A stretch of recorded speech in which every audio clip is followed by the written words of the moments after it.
welcome back my YouTube channel. Apa kabarnya nih? Mau sharing pengalaman aku yang baru aja selesai operasi mata atau lasik atau laser ya di salah satu rumah sakit mata yang ada di Jakarta Selatan. Tapi sebelum lanjut videonya, jangan lupa di subscribe dulu ya biar aku nih makin semangat lagi bikin videonya. Jadi kali ini aku mau sharing salah satu rumah sakit mata, yaitu Klinik Mata Nusantara yang ada di Jakarta Selatan, Lebak Bulus. Ini sih tempatnya memang lumayan jauh ya dari rumah aku, tapi memang terniat banget sih. Suami aku, bukan aku ya. Thank you ya suamiku ya. Itu nggak ada pemikiran mau lasik, jangankan bulan ini, minggu ini, atau tahun ini tuh nggak ada pemikiran itu sama sekali. Nggak ada di catatan aku tuh, nggak ada. Tiba-tiba suami aku tuh nggak ada angin, nggak ada hujan, dia tuh ngajakin buat lasik. Terus dia suruh aku buat cari tahu rumah sakit mana yang bagus buat lasik dan yang aku mau juga di mana gitu loh buat tindakannya, yang biar aku nih nyaman. Dan tanpa aku sadari dia juga sudah cari tahu tentang lasik itu seperti apa, gimana nanti ke depannya kalau aku lasiknya sekarang. Luar biasa. Aku ceritanya dari mana dulu ya? Ini karena panjang banget ya, jadi aku bakal ceritanya tuh nggak full di satu video. Aku bakal jadiin beberapa video sama seperti bracket aku, tapi nggak sepanjang bracket lah ya.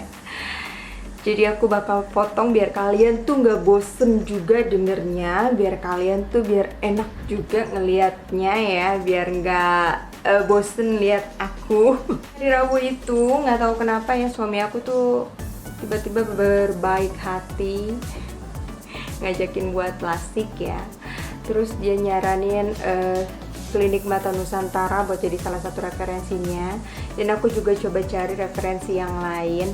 Dan sebenarnya sih ada rumah sakit lain yang aku juga penasaran, cuma karena di sini kan ada temennya suami yang kerja di sana dan lagi ada promo besar juga, dari harga 35 juta jadi 26 juta. Ini promo lasik ini bakal berlanjut sampai September dan ada promo cashbacknya, kalian bisa langsung kepoin aja websitenya KM. Jadi 26 jutanya itu nggak termaksud biaya konsul sama dokter, terus biaya setelah operasi, terus obat-obatan, terus sama laboratorium, itu nggak termaksud. Jadi aku setelah konsul lagi sama dokter, aku bayar sekitar 1,1 juta lagi. Langsung deposit di websitenya, daftar, terus deposit, dan hari Kamis paginya tuh langsung ditelepon sama si klinik matanya itu buat ditanya kapan mau datang buat konsul, terus pegangnya sama dokter siapa, terus mau di rumah sakit yang mana. Sebenarnya sih ada beberapa pilihan, ada beberapa tempat ya. Kalau yang di Klinik Mata Nusantara itu ada yang di Jakarta Selatan tuh daerah Lebak Bulus itu yang besarnya, di Kebonjeruk juga, terus ada di Kemayoran, ada di Pantai Indah Kapuk, ada, dan satunya lagi tuh ada di Semarang. Nah tadinya tuh aku pikir mau yang deket rumah aja ya di Kebonjeruk, tapi ternyata yang di Kebonjeruk itu lagi ada masalah di alatnya, jadi lagi nggak bisa tindakan. Terus akhirnya aku pilih di rumah sakit besarnya, yaitu di daerah Lebak Bulus. Itu ngasih beberapa saran pilihan dokter yang bagus, yang siapa tahu bisa menjadi pilihan aku ya, karena bingung kan, dokter itu banyak, dokter itu semua bagus, tapi yang bagus banget kan kita nggak tahu. Dan semua itu kan cocok-cocokan juga ya. Terus temennya suami aku tuh kasih beberapa saran pilihan dokter, dan pas resepsionisnya itu telepon pun juga sama, dia tidak bisa menentukan kalau misalnya ngantri apa enggaknya, karena semua pasien kan di hari-harinya itu berbeda. Akhirnya aku pilih dokter Maya. Kita tuh udah bikin jadwal ketemu sama dokter Maya, baru terima pasien itu di jam 9.15 sampai jam 3 buat konsul. Akhirnya kita disaranin buat datang lebih pagi biar nanti mau ngapa-ngapainnya tuh nggak pakai ngantri lama gitu sih. Akhirnya kita sampai di klinik itu sekitar jam 10 siangan ya, hampir jam 10 sih. Di sana langsung disambut baik banget, ramahnya, resepsionisnya tuh ramah banget. Kita langsung disuruh naik buat ke lantai 4 karena di sana proses registrasi dan proses pendaftaran, terus ada labnya juga. Rumah sakitnya itu besar banget sih, bakal ngerasa nyaman, ruangannya juga nyaman banget, tempat tunggunya juga nyaman banget, dan ada kantinnya juga. Isi data, mau konsul atau mau tindakan sebelum laser atau mau laser langsung gitu. Nah tadinya aku tuh nggak ada kepikiran mau laser di hari itu juga. Pokoknya rezeki aku lah ya, hari itu bisa langsung diselesaikan. Karena aku sudah bayar deposit, jadi mereka saranin buat yang ambil pemeriksaan sebelum tindakan laser. 9 kali tes ya, yang harus aku coba, dan semuanya itu nggak ada yang menyakitkan. Semuanya itu nyaman-nyaman aja.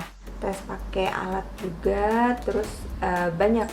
Ada beberapa alat dan ada beberapa macam alat juga, yang intinya tuh buat tahu mata kita tuh minusnya berapa, sama nggak sama kacamata yang kita pakai, terus retinanya nih tebal apa enggak, terus nggak ada rasa sakit sama sekali ya guys. Jadi selama pemeriksaan itu nggak ada yang tersakiti. Sebelum aku tes itu, aku pakai kacamata yang kanan kirinya itu -5, dan selama ini aku pakai tuh nyaman-nyaman aja. -5 itu aku sudah cek dari 3 bulan sebelum aku lasik. Pas awal pemeriksaan itu awal tes pemeriksaan itu mata aku dites itu hasilnya beda sama kacamata yang aku pakai selama ini. Dia bilang gimana kalau misalkan lanjut tes yang kedua untuk lihat hasilnya. Nanti kalau misalkan salah berarti salah di alat yang pertama, di tes yang pertama. Nanti yang kedua itu bakal dites baca. Kalau hasilnya sama-sama yang pertama itu nggak perlu balik lagi ke tes yang pertama. Tapi kalau hasilnya salah, balik lagi ke tes yang pertama ini buat ditetesin untuk istirahatin matanya. Karena siapa tahu aku matanya ini kecapean, sering mainin handphone ya, atau mungkin akunya ini kurang tidur. Selama ini pakai sih nggak ada masalah ya, dan menurut aku ya nyaman gitu. Dan dia ada silindernya dikit tapi nggak banyak amat. Nah guys, ini aku potong dulu. Episode selanjutnya aku bakal ceritain gimana aku ngelakuin tesnya itu sampai 9, terus ketemu dokter, terus lasik ya. Oke, sampai di sini dulu videonya. Sampai jumpa di video aku selanjutnya. Bye bye.